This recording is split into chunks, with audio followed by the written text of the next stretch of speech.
Bueno, luego viene lo que ya sabemos nosotros también, creo que lo tenemos como una etapa común, ¿no? Acá en participación entre los abogados y el juez se fijan los puntos controvertidos. Acá sí hay actividad de ambos, ¿no? Claro, primero exponiendo las partes, cuáles serían los puntos controvertidos, y el juez, en lo que se hayan puesto de acuerdo, quiere agregar algo, se fijan el objeto de la controversia, la materia que se va a decidir y sobre lo que se va a aprobar, ¿no? Pero fíjense que en ese momento también la ley autoriza que el juez vuelva a exhortar a las partes a que pongan fin al proceso. Simplemente una exhortación, pero no hace ninguna invitación o una propuesta de conciliación como sí teníamos nosotros antes, ¿no? Y si la ley se reduce a una cuestión jurídica, el juez puede emitir sentencia, ya no necesita irse a la audiencia posterior o al juicio, como le llaman los españoles. ¿Sí?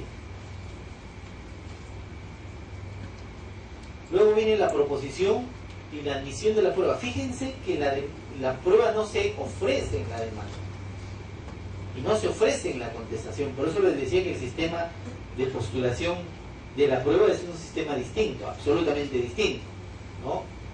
Tú puedes llevar la prueba o acompañarla al expediente y no decir nada. En el momento de la audiencia, tú ofreces las pruebas que ya están en el expediente o que estás llevando a la mano, que las presentaste como escrito.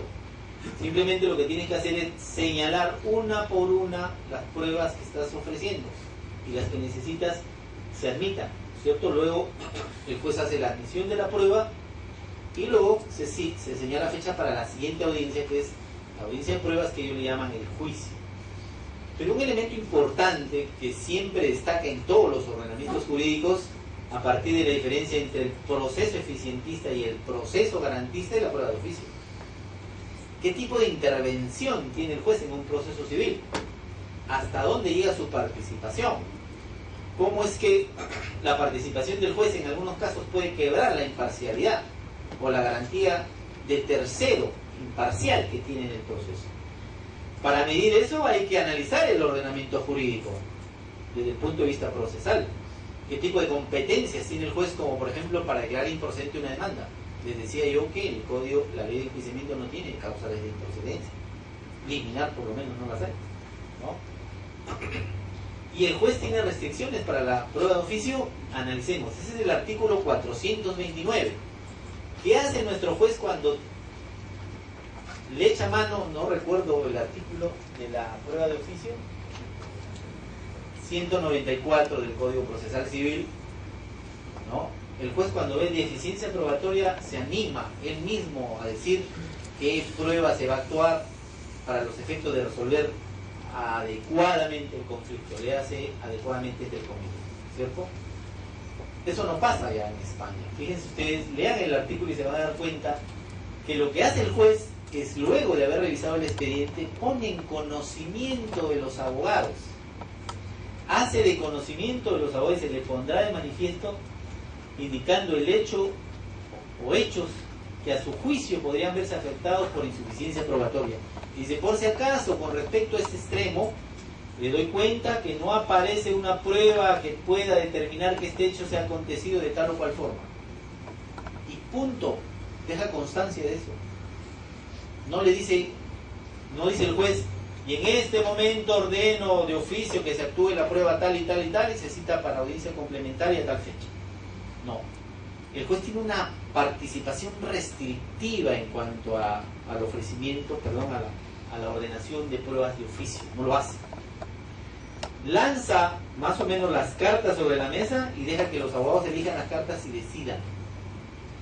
Entonces si ese elemento está con deficiencia o con falta de suficiencia probatoria, ofrezco tal medio de prueba. En ese caso el juez tomará nota, ¿no? Dirá, se admite la prueba tal y tal y tal para tal cosa. Y ya tiene una prueba adicional a las que formalmente ofrecieron. Más o menos el sistema está pensado en que el juez haga una inducción, fíjense, se da cuenta, que induzca a las partes a que ofrezcan un nuevo medio probatorio. Este artículo, por cierto, Montero Aroca le saca la mugre, porque ustedes saben que Montero Aroca es uno de los seguidores del garantismo procesal.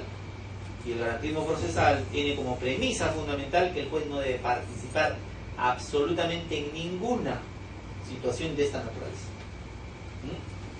Bueno, eso es un pie de página que lo cerramos, pero que es importante decir. Siguiente. Bueno, y también tenemos algo como la conclusión anticipada, ¿no? Si la prueba solo es documental y no hay nada más que hacer, ¿no?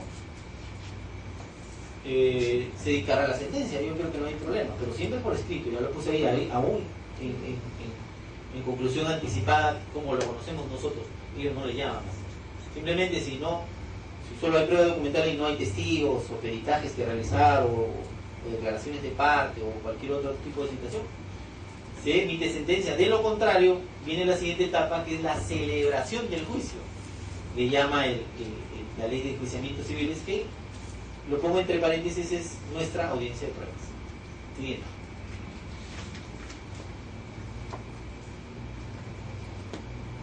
¿Qué se hace en el juicio? Ya lo habíamos dicho. Se practican, dice el código, se actúan, decimos nosotros, todo el material probatorio que ha sido admitido en la audiencia preliminar o en la audiencia previa, ¿no? Todo lo que se dice ahí es lo que se hace, prácticamente.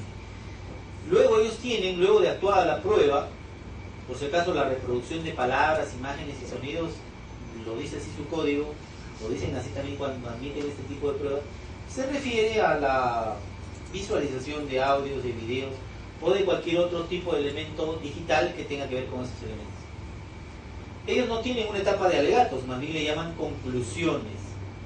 Y ustedes cuando escuchen o vean por internet o vayan o tengan la oportunidad y el juez le dice, a ver, señores abogados, señor abogado de la parte demandante, sus conclusiones.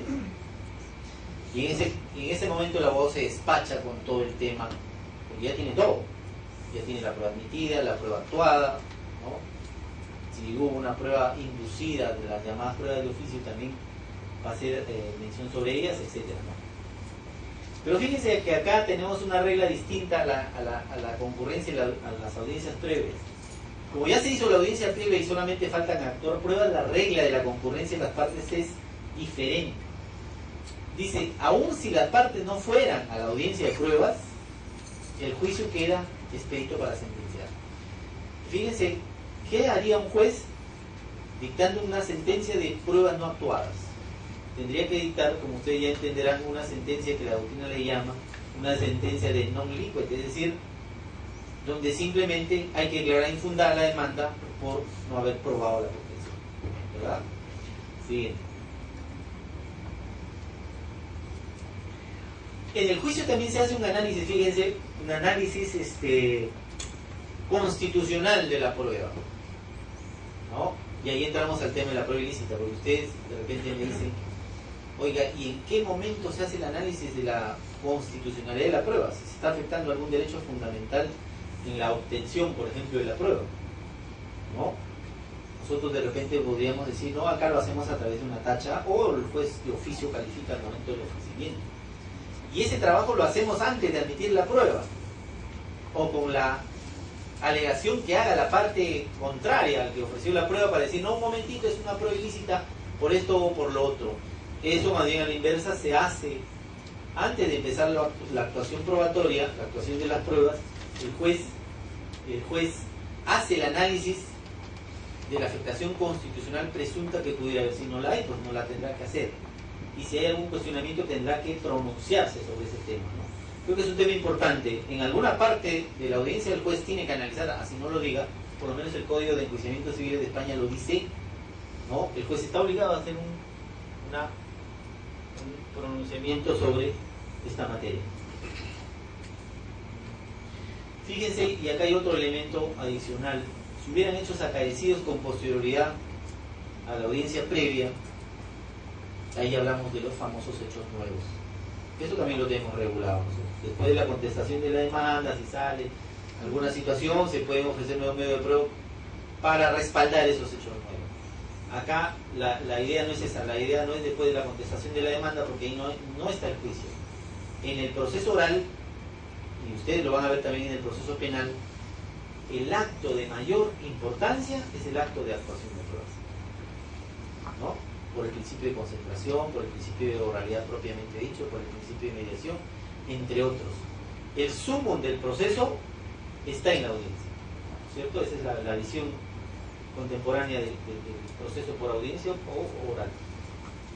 Y en ese caso de hechos nuevos, fíjense, hay una nueva oportunidad de propuesta y admisión de pruebas, vinculadas, por supuesto, a estos elementos. Bien. Y luego lo que yo les decía, ¿no? Luego de terminada la actuación de la prueba, practicada, dice el código, ¿no? Se hacen las conclusiones en las que se señalan si las pretensiones o los hechos relevantes del proceso aparecen probados. Lo que quiere, y he escuchado mucho eso en las audiencias, lo que quiere el juez es escuchar que las partes le digan: señor juez, el hecho tal que postulé y que respalda la pretensión está probado con tal o con cual cosa, ¿no? Oralmente, por supuesto, ahí no se dice nada por escrito. Y el nivel de los abogados, por lo menos de lo que yo he podido ver en los procesos, es muy bueno, y de los jueces mucho mejor. Bien. Bueno, la sentencia es necesariamente escrita, ya también lo había dicho, no hay sentencia in voce en las audiencias, pero sí hay una etapa previa a veces en las sentencias,